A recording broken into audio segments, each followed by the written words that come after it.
You're on a journey through the Bible to experience the epic story of God and to learn your part to play in the unfolding drama.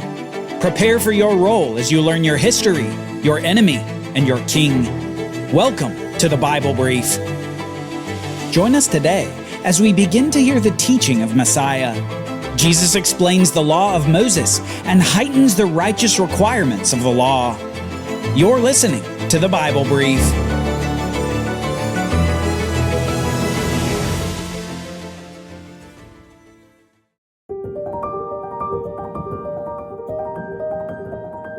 When the remnant of Jews came back from their Babylonian and Persian exile away from the land, they came back with a new fervor for the law that God had given the nation.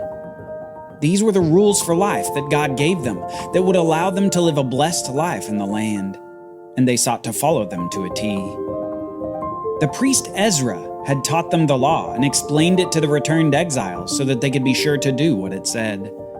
No one wanted to be exiled from the land again, so they listened intently and taught their children after them. For hundreds of years after Ezra, they continued to pass down this teaching and this fervor for obedience to the law. And this was especially the case among the religious elite of Judea. However, in the midst of this, something else creeped in. A subtlety that needs to be understood to give context to the ministry of Jesus. Some of the Jews began to believe that they could actually follow the law completely, to obey it to the uttermost. They thought that they could earn the blessing of God through their perfect obedience, that righteousness was attainable through their obedience to the law. They'd forgotten that faith alone is the key to righteousness. So over time, different factions of Jews emerged that began to take varying and contradictory views of the law. They added rules around the law. They attempted to find loopholes. They reprioritized and they essentially retrofitted the law to allow them to measure their own obedience. Instead of listening to and following the law itself, they began to elevate a different and twisted understanding of the law. Making a new law for themselves, they thought they could ensure blessing in the land. Among these factions was a significant group called the Pharisees. And the Pharisees, they had little rules and regulations for everything under the sun. A good example is the Sabbath, a day originally commanded by God to be set apart where no work was to be done. Rest was the command. Well, instead of simply sticking to the law revealed by God, the Pharisees developed specific definitions and exceptions and detail after detail on how to fulfill this requirement to rest on the Sabbath.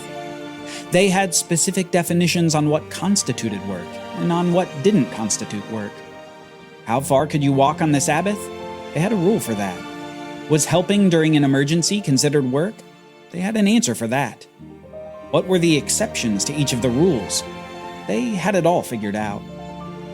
All these innovative details allowed them to easily point fingers at others for disobeying the Sabbath. These rules allowed them to have mental scoreboards and rankings. That is, since the details were set, measurement was possible and preferable. After all, they figured, if what they wanted was God's blessing, they'd need to be able to enforce righteousness in as many ways as possible. Blessing in the land required it, and so they saw themselves as doing nothing less than God's work. Now, remember the primary purpose of the law given by God through Moses was to govern the nation of Israel in the land. These laws were to preserve and set apart the Israelites from all the other nations, and they were to demonstrate the righteousness and justice of God to all those other nations. But the law had another purpose too. It was to demonstrate the people's dependence upon God. The whole sacrificial system itself was a demonstration of the people's sin and dependence upon God for righteousness. People's inability to follow the law wholly was a reminder to them that they needed God's righteousness applied to them by faith. Faith like their forefather Abraham.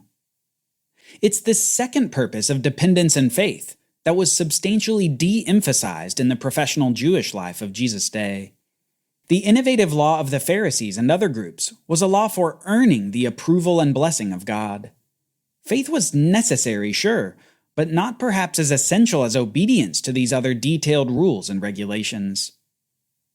It's in this context that Jesus delivers his most famous sermon to a large crowd in the northern part of Judea in Galilee. This is the beginning of the so-called Sermon on the Mount, where Jesus describes people who are citizens of his kingdom. He says this: "Blessed are the poor in spirit, for theirs is the kingdom of heaven. Blessed are those who mourn, for they will be comforted. Blessed are the meek, for they will inherit the earth. Blessed are those who hunger and thirst for righteousness, for they will be filled. Blessed are the merciful, for they will be shown mercy. Blessed are the pure in heart, for they will see God. Blessed are the peacemakers, for they will be called sons of God. Blessed are those who are persecuted because of righteousness, for theirs is the kingdom of heaven. Blessed are you when people insult you, persecute you, and falsely say all kinds of evil against you because of me. Rejoice and be glad, because great is your reward in heaven, for in the same way they persecuted the prophets before you. You are the salt of the earth, but if the salt loses its savor, how can it be made salty again? It is no longer good for anything, except to be thrown out and trampled by men. You are the light of the world. A city on a hill cannot be hidden. Neither do people light a lamp and put it under a basket. Instead, they set it on a stand, and it gives light to everyone in the house. In the same way, let your light shine before men, that they may see your good deeds and glorify your Father in heaven." These words are some of the highest concentration of blessing in the Bible. Jesus is essentially saying effectively, joy and happiness are with people like this. People of the kingdom are adopted as sons of God, and despite having difficulties, they will be comforted and satisfied. This is a remarkable preamble to a magnificent sermon. And soon, Jesus shifts to an all-important subject. He shifts to the law and puts the scribes and the Pharisees on notice. He says, "Do not think that I have come to abolish the law or the prophets. I have not come to abolish them, but to fulfill them. For I tell you truly, until heaven and earth pass away, not a single jot, not a stroke of a pen will disappear from the law until everything is accomplished. So then, whoever breaks one of the least of these commandments and teaches others to do likewise will be called least in the kingdom of heaven. But whoever practices and teaches them will be called great in the kingdom of heaven. For I tell you that unless your righteousness exceeds that of the scribes and Pharisees, you will never enter the kingdom of heaven." You can imagine being one of those Pharisees listening to Jesus right here. Jesus elevates the complete Old Testament, including the commands and the law, and then he says that relaxing them or finding loopholes like the Pharisees had done would put you at the bottom of the ranks in heaven. Further, he says that unless you are more righteous than the Pharisees, you won't even enter the kingdom. You can imagine how upset some of the Pharisees must have been to hear these words. They considered themselves to be as righteous as one could be. But they kept listening, and from here Jesus gives example after example of the law, explaining the true meaning and application of it. He even has a consistent format. He does it like this. He says, "You've heard it said," followed by a common understanding of a law. And then he says, "But I say to you," followed by an explanation of the moral principle and application of the law. Here's an example. Jesus says, "You've heard that it was said, 'Do not commit adultery.' But I tell you that anyone who looks at a woman to lust after her has already committed adultery with her in his heart." Jesus goes all the way to the 10 Commandments and says that the prohibition of adultery is not simply a prohibition from physical adultery. No, the command actually carries with it a non-lust principle, where looking with lustful intent was itself a violation of the law. In this small sentence, Jesus heightens the commandment to an even more difficult standard than was preached by those like the Pharisees. But he introduces a critical problem for the Pharisees too. For those who wanted to see a righteousness scoreboard, seeing into someone's heart and intentions was a huge problem. How can you see inside someone's heart to enforce a law? This heightening of the law is characteristic of the teaching of Jesus, and he continues to do it throughout his ministry. Jesus provides a necessary correction to the measuring of righteousness by the Pharisees. They wanted to measure everyone against one another, and Jesus was communicating something radically different. He was saying, you'll never measure up. Outside of God and outside of his help, Obedience to the law isn't attainable. The thing is, Jesus wasn't saying anything new about people's inability to actually follow the law. In fact, by the end of the book of Deuteronomy, way back when Moses is speaking to the people, we even see this principle. In Deuteronomy 30, it's God who causes obedience and love. It says this, "The Lord your God will change your hearts and the hearts of your descendants, and you will love him with all your heart and with all your soul, so that you may live." Here we see that God's heart-changing work is the necessary ingredient for true obedience to the law. Faith in God becomes the bridge between God's power to obey and man's need to obey. Faith is the key to righteousness, because faith in God opens the flow of God's righteousness into the life of a believer. Jesus is expressing a truth that's already buried in the law, and he was bringing it to light again. He was saying you can't measure up, and yet he was saying that by God's power, you will be righteous. But Jesus' expression of this truth had contrasting responses directly related to the message he was preaching. It turns out that faith determined the contrasting responses to the teaching of Jesus. The faithful respond positively, while the self-righteous respond negatively. It's significant that the very next thing that happens after this sermon is that Jesus heals a man's skin disease before commanding him to do something. When Jesus came down from the mountain, large crowds followed him.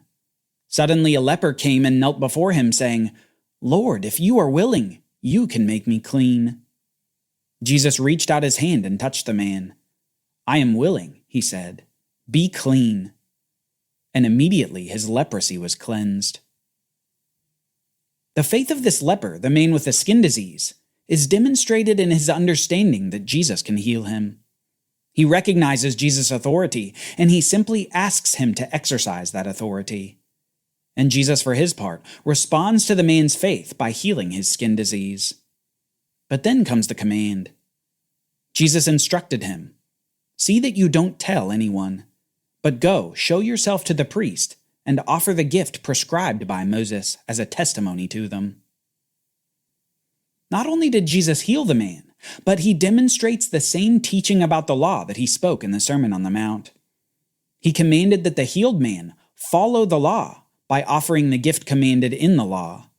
And Jesus says that this is a testimony to them, a proof to those who accuse Jesus of neglecting the law.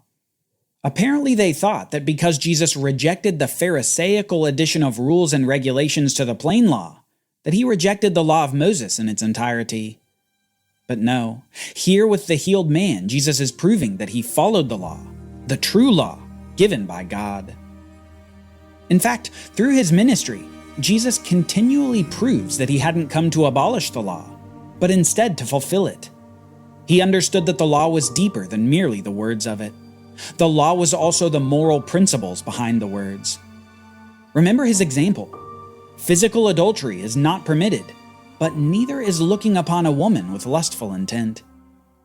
Jesus not only emphasizes the law, but heightens it. He heightens it to the point of saying that those of the kingdom would have to be even more righteous than those apparently righteous Pharisees. The question is, how would the nation respond? Would there be faith in Israel like the faith of the leper? Or would there be self-righteousness and doubt, preferring their own way to the way of Jesus? Well, these contrasts of response will endure. People full of faith continue to respond positively to Jesus and his message, but concurrently, hostility builds from the religious leaders who don't like what Jesus is saying about the law, nor about them. For these rebellious, the wheels of the mind begin to turn toward twisting a different commandment of the Big Ten. Perhaps murder could solve this Jesus problem.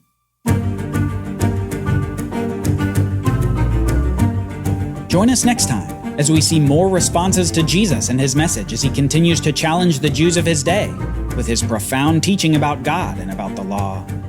We'll see Jesus compare a Pharisee to one of those hated tax collectors and see what a prayer of genuine faith really looks like.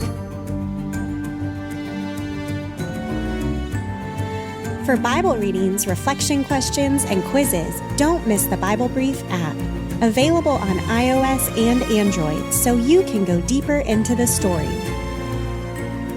The Bible Brief is a project of the Bible Literacy Foundation, a nonprofit dedicated to helping you learn the Bible.